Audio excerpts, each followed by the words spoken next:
Welcome to the C5 channel. C5 is a specialist venture capital fund that invests in cybersecurity, cloud computing and artificial intelligence.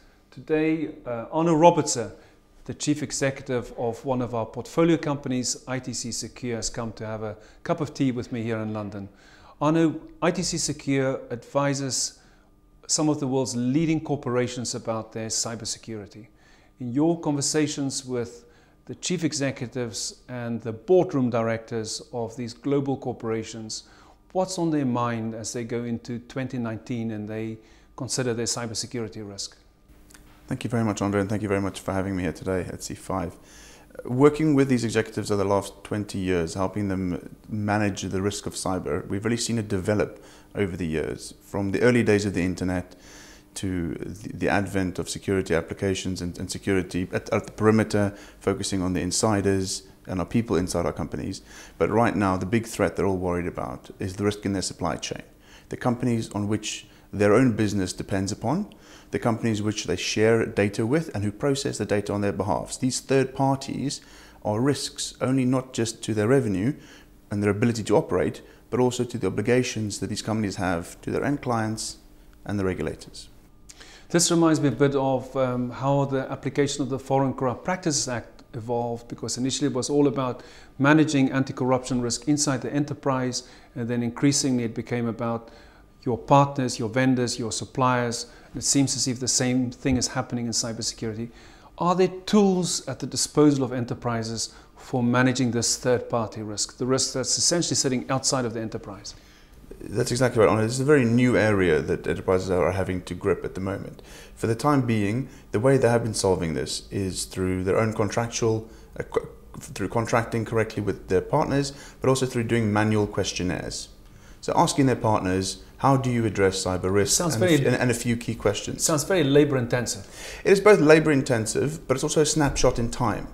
The day after this questionnaire is filled in, there may be a new vulnerability or a new breach that could compromise their supply chain. So the executives are realizing this is something they need to be able to track and monitor on an ongoing basis, and also they need to be able to obtain objective information that is not just questionnaires filled in by the company. And this is one of the areas that we've seen change very, very fast at the moment, with the use of tools such as cybersecurity ratings, so outside-in views of any company in the world, in order to assess their cybersecurity defenses, both in terms of the technical controls and processes they might have in place, but also be able to identify whether a breach has actually happened and the company might not be aware, the third party might not be aware.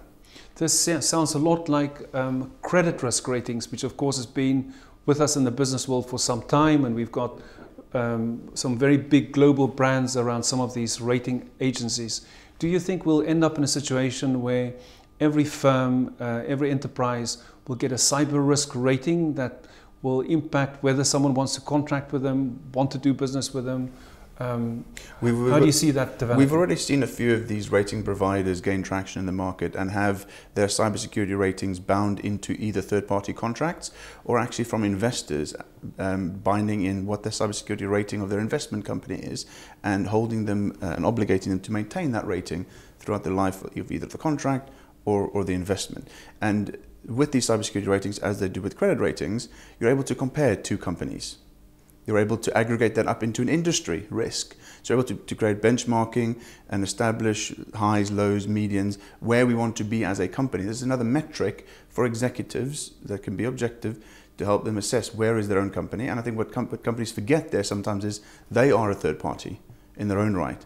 So we're helping a lot of these businesses look at themselves so that their own contracts and their upward chain doesn't come into any compromise. This sounds like a terrifically useful tool, not only for global corporations and enterprises, but also for private equity and for venture capital.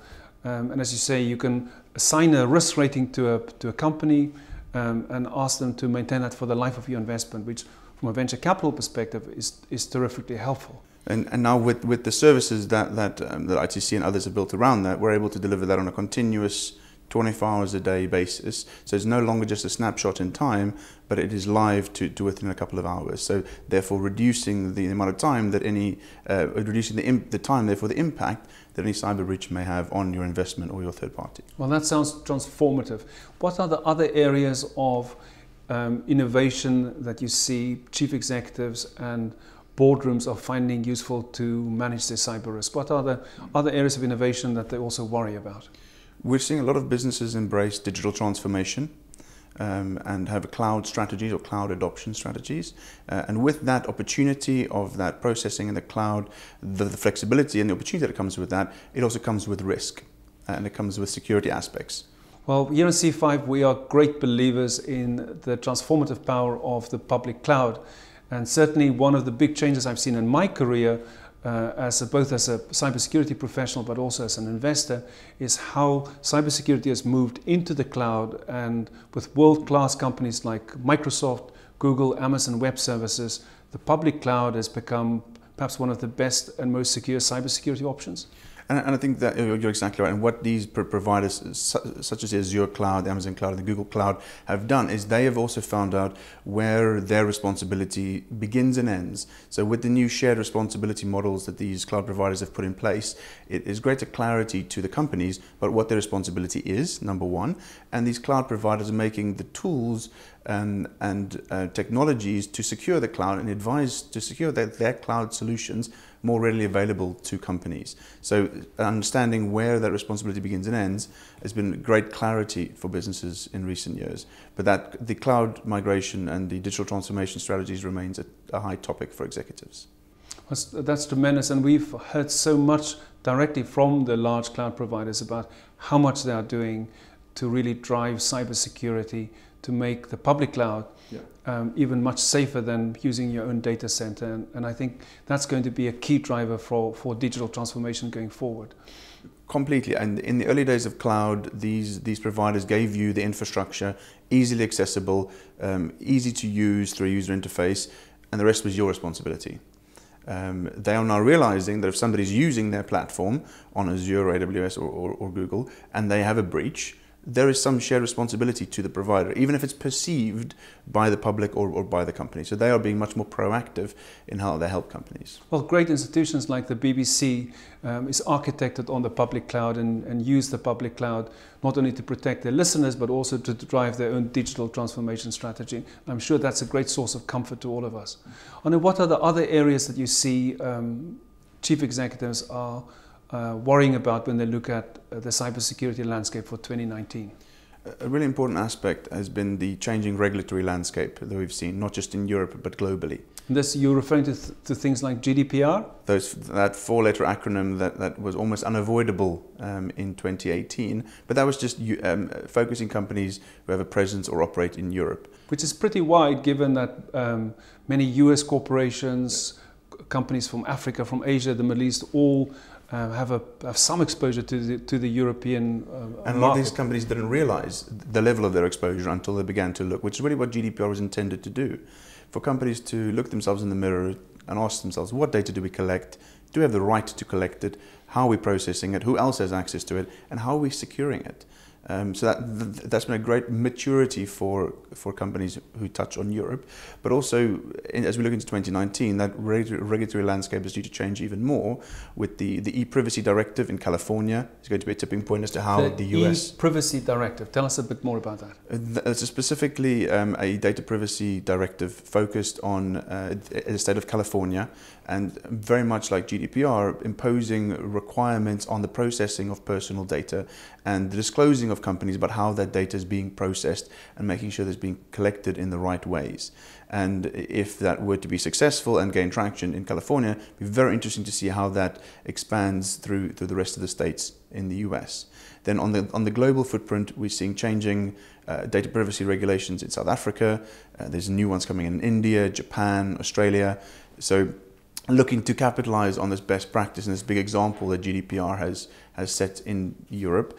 In addition to that, we're also seeing the first GDPR-related fines being imposed on companies now at the moment. So that'll give a lot of indication for companies to take this even more seriously.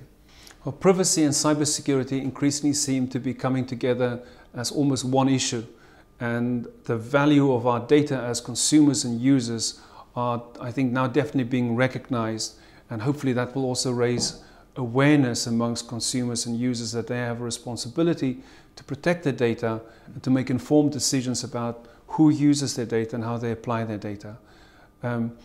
But this area of cybersecurity is expanding and growing by the sounds of it, and with regulation, I guess, comes litigation, so much more difficult issues.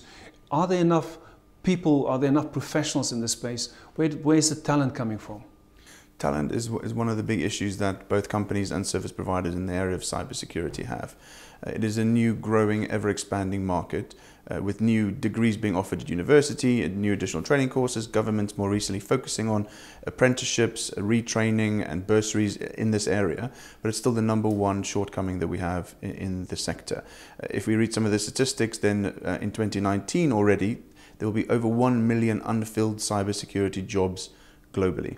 So being able to attract, incentivize and retain talent is absolutely key. And that's a very important part for ITC, because that is what we make available to our clients, being able to bring those talented individuals in, to give them an environment where they can do challenging, rewarding work, focus on their personal development and build up their skills to the benefit of our clients. And diversity must be part of the solution here.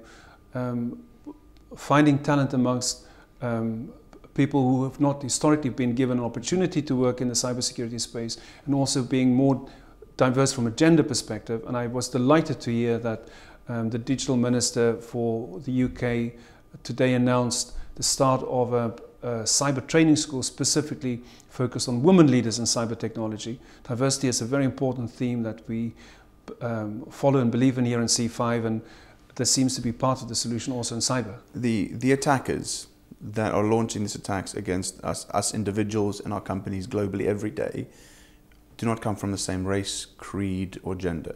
They do not follow the typical education process that we've seen through IT into cybersecurity in the past. They come from very diverse backgrounds. Therefore, the teams that we build to defend our infrastructures, whether it be through technology, through training, through the governance and risk management of cybersecurity, we need our teams to represent the attacks that we are facing. Arno, it was terrific to have you over for a cup of tea. Thank you so much for coming to talk to me.